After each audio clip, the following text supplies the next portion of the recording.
중국어는 CC에게 물어보세요. 안녕하세요. 에스크CC.com의 CC입니다. 자, 이번 시간에는 중국 역사에 대한 이야기를 할 텐데요. 오제에 대한 이야기를 좀 해보려고 합니다. 예전에도 이제 말씀을 드렸지만 오제라고 하면 이제 사망 오제 그 오제가 되겠는데요. 오늘은 이제 이번 시간에는 오제에 대한 이야기만 하고 나중에 이제 좀 시간을 내서 사망에 대한 이야기를 또 한번 하도록 하겠습니다. 자, 그리고 예전에 그 한나라의 시작과 관련한 이야기를 할 때, 그 오제 중에서 그 두 분의 임금, 그래서 이제 그 요임금과 승임금에 대한 이야기를 했었는데요. 그래서 오늘은 이 두 분을 빼고 나머지 이제 세 분의 임금, 그래서 이제 에 대한 세 분에 대한 이야기만 이제 하려고 합니다. 자, 그리고 역사라고 하는 것이 이제 아주 오래된 역사일수록 사실 이제 그 진실과는 진실이 아닐 가능성이 이제 점점 높아지게 되는데요. 그렇기 때문에 사실 그 제가 오늘 설명드리는 내용도 어떠한 책이나 이제 문헌을 근거로 해서 이제 말을 하느냐, 설명을 하느냐에 따라서 사실 내용이 조금은 달라질 수가 있겠습니다. 그렇기 때문에 이제 제가 미리 말씀을 드리면 오늘 제가 설명드리려고 하는 내용들은 예전에 그 한나라의 시작과 관련한 이야기를 할 때와 마찬가지로 그 사마천의 사기를 근거로 해서 사마천의 사기를 바탕으로 해서 이제 설명을 드리려고 합니다. 그 외에 이제 다른 문헌에 있는 내용을 조금 더 이제 추가를 하려고 하는데요. 예를 들면은 이제 송나라의 이방이 쓴 책이라고 하는데요. 그 태평어람, 그 일종의 백과사전이 되겠는데 그 태평어람에 있는 내용도 조금 이제 추가를 하려고 하고요. 그 외에 이제 좌구명, 그러니까 이제 춘추시대의 이제 노나라 사람이 되겠는데 좌구명이 썼다라고 하는 이제 국어에 들어있는 내용도 이제 추가를 좀 하겠습니다. 참고로 이제 말씀을 드리면 좌구명이 국어를 쓰기 전에 다른 책을 썼다라고 하는데요. 그 책이 바로 이제 춘추좌시전이 되겠습니다. 줄여서 이제 좌전이라고 하는데 또 이제 좌시춘추라고도 하죠. 그래서 이제 먼저 썼던 이 춘추좌시전을 내전으로 부르고요. 그리고 나중에 썼던 이 국어를 외전이라고 해서 이제 춘추외전이라고 부르기도 하는데 그래서 이제 이 국어에 들어있는 내용도 좀 추가를 하도록 하겠습니다. 그리고 마지막으로 이제 그 나중에 보시면 아시겠지만 제왕색이라고 하는 책이 또 이제 언급이 될 텐데요. 제왕색이라고 하는 책은 이제 서진의 황보밀이라고 하는 사람이 쓴 책이라고 합니다. 그런데 이제 오늘날에는 원본이 전해지지를 않고 있죠. 그렇기 때문에 오늘날 이제 우리가 볼 수 있는 이제 제왕색이라고 하는 책은 사실 원본이 아니라 그 다른 문헌에 있는 내용들을 이제 하나로 집록한 그런 책이 되겠습니다. 그래서 이제 제왕색이라고 하는 책이 이제 뒤에 이제 언급이 될 것이고요. 그래서 이제 지금부터 이제 그 오제에 대한 이야기를 하도록 하겠습니다. 그 오제의 시작은 이제 황제라고 하죠. 황제라고 하는데 그 사기의 오제분기를 보시면 그 황제의 아버지가 이제 소전이다라고 하는 내용이 나와 있습니다. 그리고 이제 국어라고 하는 책을 보시면 이제 소전이 이제 유교시, 여기서 말하는 유교시라고 하는 거는 그러니까 부족명이 되겠죠. 그래서 유교시에 사람을 이제 맞아가지고 혼인을 해서 이제 황제와 염제를 낳았다, 이런 내용이 나와 있습니다. 그러니까 이 내용을 이제 사실로 받아들이면 이제 염제와 황제는 이제 형제지간이 되는 것이죠. 자, 그리고 이제 또 태평어람이라고 하는 책을 보면 그 황제의 세계를 이제 황제의 세계에 이제 있는 내용을 언급을 하는데요. 그 보시면 이제 신농시, 그러니까 제가 나중에 이제 사망에 대한 이야기를 할 때 설명을 드리도록 하겠지만 그러니까 염제씨를 이제 신농시로 부르기도 합니다.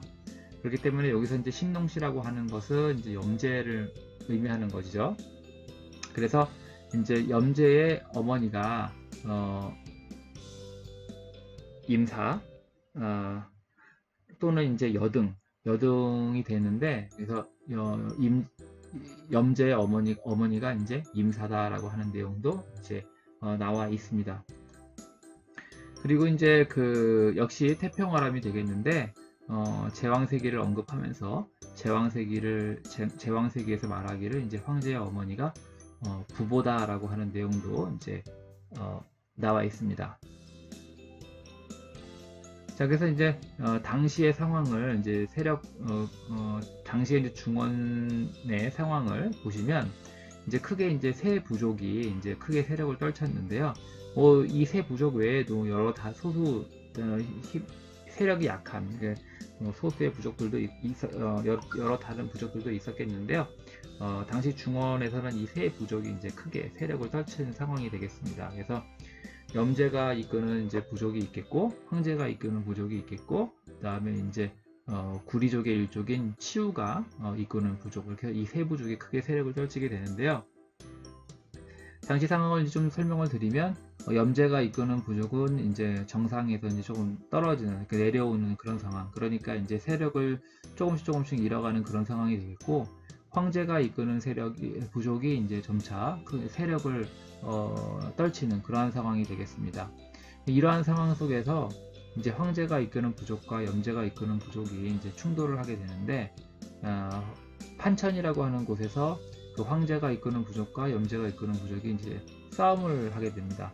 이 싸움에서 이제 그 황제가 이끄는 부족이 이제 승리를 하게 되는데요. 큰 싸움이 이제 총 3번 있었다고 하는데, 최종적으로 이 황제가 이끄는 부족이 이제 승리를 하게 되죠.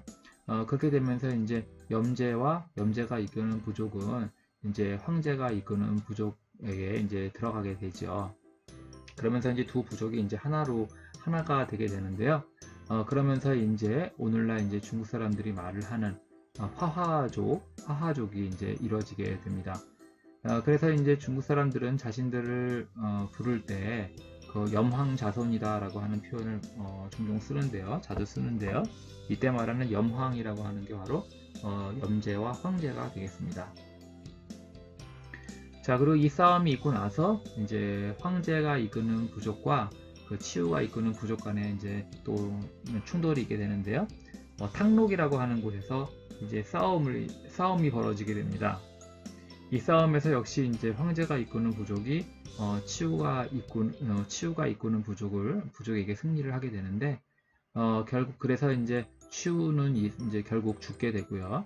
그리고 이제 치우가 이끄는 부족의 사람들은 이제 뿔뿔이 갈라지게 되죠. 그래서 일부 사람들은 이제 황제가 이끄는 부족에 들어가게 되고, 또 일부 사람들은 이제 남쪽으로 내려가서 묘족의 이제 시조가 되었다라고도 이제 합니다.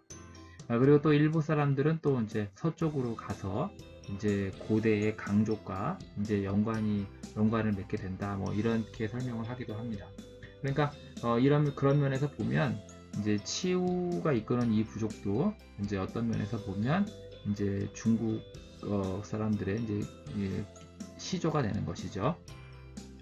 참고로 이제 이와 관련해서 이제 말씀을 드리고 싶은 건데, 붉은 악마 홈페이지에서 이제 화면 캡처를 한 것입니다.